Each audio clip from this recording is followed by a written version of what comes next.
కొంతమంది చదివిన తర్వాత మీకే కానీ మీ కుటుంబస్తులకే కానీ మీరు చదివిన చదువు యూస్ కాకపోవచ్చు. మీరు చేస్తున్న పని, మీరు చదివిన చదువు రెండు వేరువేరుగా ఉంటుంది.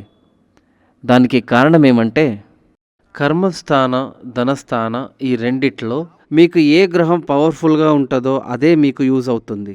అదేమంటే ఒకరికి ధనస్థానంలో ఉండే గ్రహాలు పవర్ఫుల్గా ఉంటే కర్మస్థానంలో ఉండే గ్రహం దానికంటే తక్కువగా పవర్ ఉన్నతో అది వర్కౌట్ అవ్వదు. మీకు ఆదాయం తగ్గిపోతుంది.